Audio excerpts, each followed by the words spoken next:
sinister because it comes back with a high mortality. And I think this talk is to go and reflect on some of the cases that I've been through and had a restenosis and their impact. So let's start with this first story. He's a surgeon by profession and underwent an angioplasty to the LAD in an emergency where part of the struts came into the left main. He came back, then subsequently had a bypass surgery done, which failed, and then 15 months post-bypass presented with a cardiogenic shock and an acute coronary syndrome. And this was his left main. He has a clinically insignificant right coronary artery, as you must have guessed. To show the cartoon, this represents the previous stent and the distribution of plaque in that left main.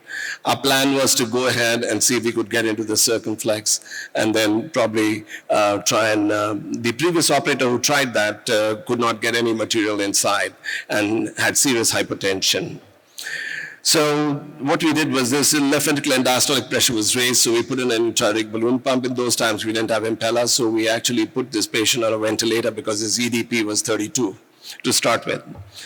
So we did, keeping the guide catheter floated in the left main, we somehow managed to get a wire into the circumflex. We changed it for a rotor wire, and we did a 1.5 millimeter burr, which went into the circumflex initially.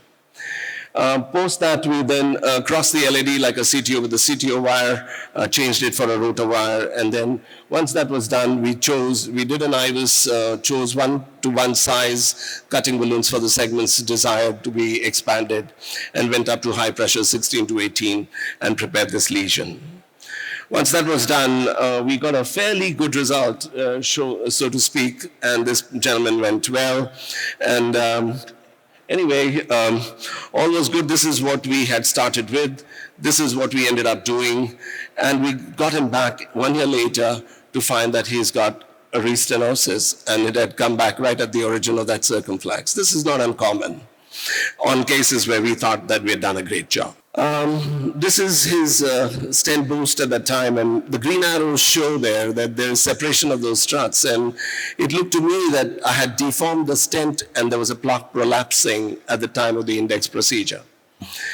What is important at this time is to go back and look at the index procedure and where did we cause any trouble or did we have any hiccups, and that's important. So when I looked at it, I realized that when I had put my circumflex stent, when I was trying to place my LAD stent, I struggled. And it was with multiple attempts. And you can see the struggle that's happening at that index procedure. And when you struggle like this, you don't realize that you do some kind of damage or you change geometry of stents in a way that will come back and bite at us at a later date. And this is probably the reason I deformed the left main stent inadvertently. So naturally, again, I'm going to skip on this, but it was important that we realize at this time that apposition of the left main stent in a crossover, when you're going to cross over and do a second stent, it's very important to oppose the stent because it's very easy to deform floating struts, which are not opposed. I'll skip this one. So the whole idea was we got him back for a PCI, and our plan was to go ahead and fix this. So we fixed that, we redid it again. Again, I was guided, and this was the result we got.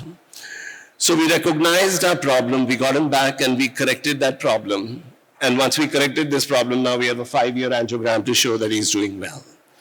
That's one. 82-year-old gentleman with unstable angina. This is the left main, which was a serious tight stenosis at the ostium of the circumflex, extending into the proximal circumflex, severely calcified.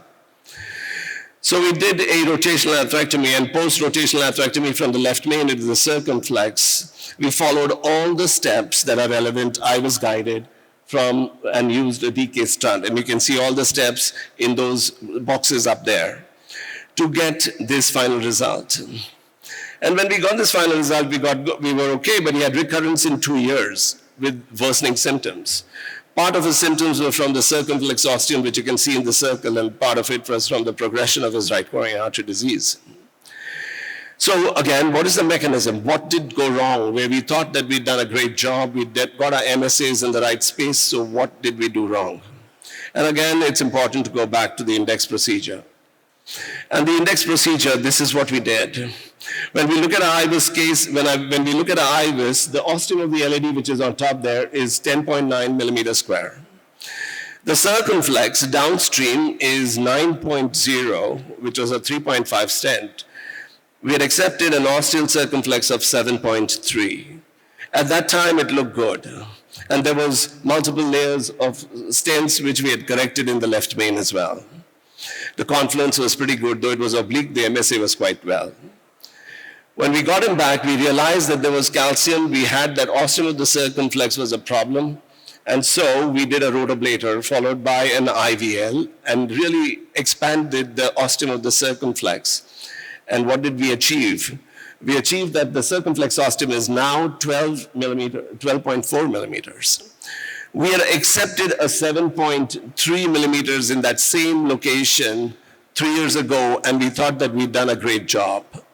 So the question is, sometimes we do become defensive and our eyes kind of accept things that our mind wants to accept even after doing imaging, and I think that's important.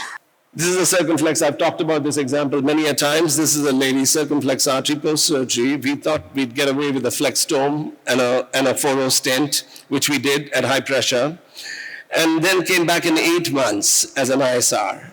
We this time had to use a rotational atherectomy. We went with a 1.5 burr and a 2.0 burr. We scraped the calcium that had protruded inside, and then we got a better result looking angiographically. But when we look at the IVUS, we realize that not having used the right equipment in the index procedure, we probably accepted and we kind of positioned ourselves for a suboptimal cross-sectional area, which was 4.5, in spite of the same size stents, the same pressures used, the same balloons. Lesion preparation is the key, and when we don't use devices that are supposed to be used for whatever reason, I think we end up having compromised MSAs, which we pay by virtue of an ISR. This is an interesting case. This gentleman came 6 months post-bypass surgery for this complex left main bifurcation, including some circumflex distal lesions. It was a retroflex circumflex ostium into the proximal segment, moderate to severe calcification, and the distal left main was calcified, and so was the proximal LAD, which was fairly long. We did a rotational atherectomy into the circumflex, but have a look at it when you do the top frame and the bottom frame here. In the bottom frame, you realize that my rotational atherectomy catheter straightened out the angulation of that circumflex. We went and did a rotational. We kept the wire because we realized that we've created a neolumen. We kept the wire in the circumflex, put in a second wire into the LAD, and did a rotational atherectomy of the LAD. We've done that now at least half a dozen times. Keeping a wire in one branch and doing a rotablator on the other arm is not a problem as far as the left main is concerned, but if anything, in the distality would be an issue. This is the neolumen that we created, and you can see that neolumen.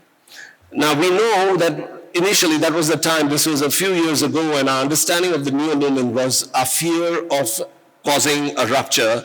So typically what we did was we understated the stents. We didn't go with the actual sizes, and we put undersized stents to get out of the situation, knowing very well that we would have to come back and revise these cases at a later date. So we did just that, and came back with that neolumen that was expected, and we know that we would have to revise this. This was our cartoon shows what our lumen should have been, and you can see how the lumen has migrated out below that. After that, we put in a stent into that circumflex, and we created this as our final result, our IVUSes. This patient came back 2 years later, and you can see that the ostium of the circumflex is totally occluded. So this was what we did. We went and crossed it. We went into the OM branch, but the OM branch was well protected, but we couldn't put any device into that OM branch. The struts would not allow us to do anything. But this main circumflex artery, we were able to go and dilate with a 3.5 Wolverine. We did that systematically, smaller size, then to a larger size. We put in a stent there, placed a stent, and that was the stent in the circumflex. You can see that the LAD is narrowed. We went and revised the entire left main as I talked there, using cutting balloons and stents, thereby getting our whole picture down there correctly. So sometimes when we create in these acute angulations, you create a problem. Remember, at the end of the procedure, you may have to come back and revise them later. So why is circumflex ostium such a big problem? And one of the biggest problems is our understanding of the imaging at the circumflex ostium. Because of the angulation, the images that we get are beveled. They are not perfect transactions. So it is very easy to falter on sizing, plaque distribution, and understanding of the circumflex and choosing our devices as well.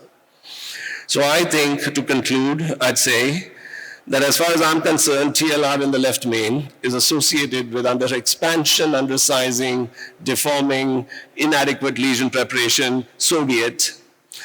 Failing to recognize the signals of TLR during the index procedure is the main reason. Our own limitations, inadequacies, and mistakes, a defensive approach and a lack of temperament at times properly displayed in all my cases. And sometimes you have to deep dive into why, and hopefully we will find the answer. We need to archive all these left main cases and reconstruct our index procedure akin to a crime scene critically to view our work and understand the correction better. Small things make a big difference, and therefore finally we need to fix our errors, document, and have a strict vigilance on these patients with TLR. At least that is what I try. Thank you.